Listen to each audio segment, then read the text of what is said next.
Right, good morning. Today we're going to be talking about the 7th of February. What's so special about the 7th of February? Well, it's officially Time to Talk Day, which is a day that's focused completely on having time in the workplace to actually stop and have a think about what's important to you, talk about mental health, talk about things that might be bothering you, because very often people kind of bottle things up at work. And it's well reported in the press that there's a lot of time being lost and a lot of productivity lost as a result of people having time off because they're not feeling well, they're not looking after their mental health. So today I'm joined by Newman and Molly, who are part of our HR support team, because this is a topic that's really important to them as well. So as a team, we've been thinking about what does Time to Talk Day actually mean to us. And we've kind of thought about three key things, haven't we, which are kind of important and we think would be a good little talking point. As always, feel free to comment on this video, join in the debate and the discussion.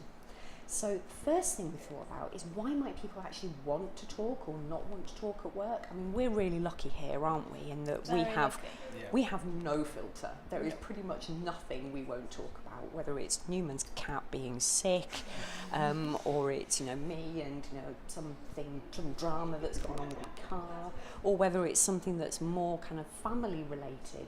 We're very supportive and there for each other.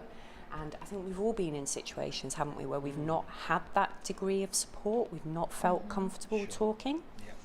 So one of the things that we kind of thought was people might feel anxious and they might not want to talk. So what could they feel anxious about? What kind of things occurred to you guys? You go, Newman. Well, there's a whole host of reasons. It could be, for example, the economic climate we're in at the moment. There are redundancies potentially, so that could be causing people a lot of angst, a lot of worry. So money problems. And then feeling like they might be underperforming in that, and they need to go even further in that way to prove that they're needed in the business, and putting much more stress on themselves. Definitely. So feeling anxious is one thing. Another thing that we thought about was that case of belonging. One of the reasons we've not felt comfortable talking about how we're feeling other places was that feeling of, do we really fit in? Do we actually belong? And psychological safety being a big thing. Mm-hmm. So why might people feel that they don't belong? What kind of things would be important to you guys?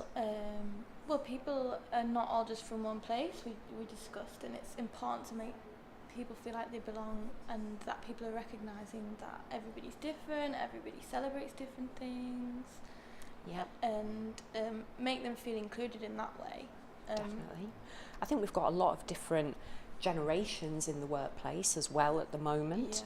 So there's a huge difference there in terms of where people are in their life and what they're doing and what they're experiencing. But that doesn't mean we can't all pull together.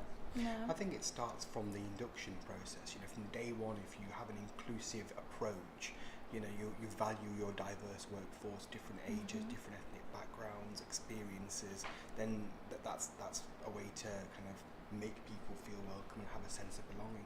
Oh, definitely. Yeah, the cultural fit piece is really, really important. Good point, Ian. So the third thing that we looked at was how we can create that sense of inclusiveness, wasn't it? And how we can build it into your culture. And you've probably heard, and forgive me if I pronounce this wrong, Molly and I have been practicing it all morning, so Molly might correct me here.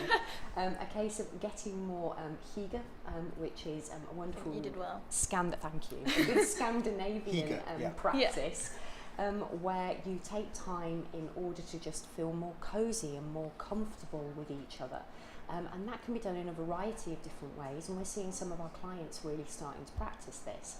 And we do it as well here at HR180. So what's our favourite part of the week, guys? Friday mornings. Yeah, Friday morning breakfast, where we all get together and spend half an hour just talking about anything that isn't work related. And we all share breakfast. We take it in turns to cook for each other. Some of our clients, they do baking mornings where they bring in food that they've baked and they'll sit and have a coffee and a pastry. And others will do it on an evening, so they'll take the final half hour of a day to sit down and just have a coffee and a chat and talk about what's been important to them that week. And the key thing on that is it's the personal element, not just what's been important at work. Definitely. So those really are those 3 key things where we think taking time to talk can be really important. Yeah. So yes, It's just as simple as sitting down, having a cup of tea.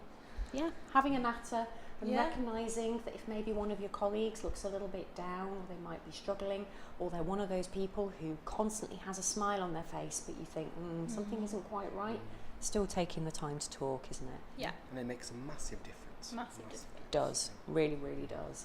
We spend so much of our time at work, so do take the time to talk. As part of this video, we'll be sharing some links with you as well, so you can have a bit more of a look at the stuff that's available on the Time to Talk website. If any queries or questions, as I said, please comment, join in the debate. Thanks, guys. Thank See you you. soon. All the best.